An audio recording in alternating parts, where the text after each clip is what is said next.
Welcome, ladies and gentlemen. Today we're going to be having a quick look at Ripple, and just apologies for the last couple of videos. I've noticed the sound was only coming out of one speaker, but I think I've fixed that problem now, so hopefully you're getting sound out of both speakers now. And just a quick disclaimer, I'm not a financial advisor. This is not financial advice, but only provided for information purposes. Although I'll do my best, I cannot guarantee the accuracy of the information in the video. Investor potential conflict of interest? No, I don't own any Ripple. And this is a modified document for this video. The full document that includes some additional information such as update dates can be found in the Google Drive link in the description. So the currency we're looking at, as I said, is Ripple. It doesn't have any previous names, and the aim of Ripple is to be a global payments network to allow banks, among others, to transfer internationally, affordably and quickly. It uses the code XRP and it has a market cap of $37.2 billion, which gives it a current market cap ranking of 3, which gives it a market cap score of +8. Its trading volume is $38.5 billion a month at the moment, which gives it a trading volume score of +5. Ripple uses the Ripple Protocol Consensus Algorithm, or Proof of Correctness, to verify transactions. And it's not actually a blockchain, so it doesn't have a block time or a block size. The annual inflation rate is minus 0.006%. This is because some Ripple gets burned in transactions. And as far as I understand it, the inflation rate doesn't step up or go down. It just depends on how many transactions are going through, basically. The circulating coin supply is 39 billion Ripple tokens, and it has a max supply of approximately 100 billion. The circulating supply as a percentage max is 39%, which gives a score for circulating supply of +0.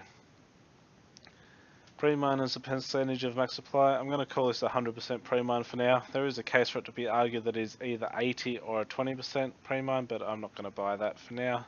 So for now it's 100% pre-mine unless someone convinces me otherwise, which gives it a pre-mine score of -20. It currently doesn't have any privacy, and there's no privacy plan that I'm aware of, which gives it a privacy score of 0. Centralization is 5. Ripple is very highly centralized. The Ripple network is a permission network, and a very large amount of the pre-mined coins are held by Ripple, which gives it a centralization score of -5. Team, I found varying reports on the number of employees at Ripple Labs ranging from 120 to over 200. I could not find an official number on their website. A news article published mid-January stated that they had 170. In any case, I'll receive the full +10 score, and there will be a link to that news article in the description. Team's funded by paid employees at Ripple Labs, which is formerly OpenCoin, which gives it a team score of +10. And Ripple was started on the 2nd of the 2nd, 2013, which gives it a start date score of +6. Ripple can handle at least 1500 transactions per second, and it's not a blockchain, so there's no second layer solutions, and the transaction fee is 0.6 of 1 cent on average at the moment, which gives it a total transaction score of +8. Ripple is a currency coin, and its degree of completion is 4. It does virtually everything planned as far as I know. The Ripple network can be used in its current form for its intended purposes. However, there may still be some security issues, which gives it a completion score of +8. It is open source, which gives it an open source score of +20. Governance: Ripple is fully controlled by Ripple Labs. Because of this, there is a single point of failure, therefore it goes into the poorly governed category, and there is no treasury system, which gives it a governance and treasury score of -10. Does it make sense for it to be on a blockchain? Ripple isn't actually a blockchain, and it makes a reasonable amount of sense to use the system they are currently using for this task.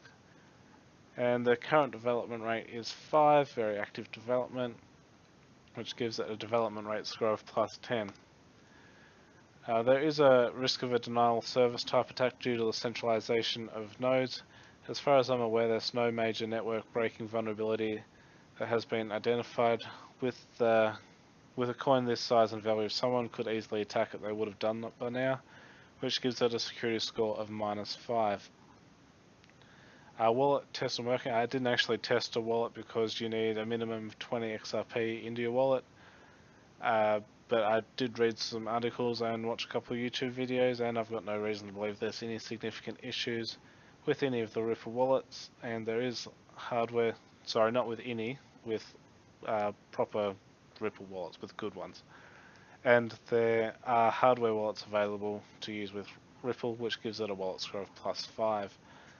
Real world usage. I don't believe the Ripple network is currently being used for its intended purpose in any meaningful way, which gives it a usage score of +0. Biggest fish in the pond. Because they are specifically targeting banks and international transactions, I'm going to ignore the fact that Bitcoin could probably be used for a similar thing in my opinion and give them the +10 biggest fish bonus. I'm going to subtract 10 points because even if Ripple does gain acceptance from the banks, they'll likely use a different network to the one XRP is currently using. I think a lot of the current value of Ripple is based on banking partnerships that are likely to never benefit holders of XRP tokens. So that will give it a comments score modifier of -10 and a total score of +50. And I've got the Ripple website, social media links, and the biggest exchange at the moment for Ripple is BitHum. Okay, that's all. If there's anything wrong or you want to comment in the comments, just leave a comment. Thank you.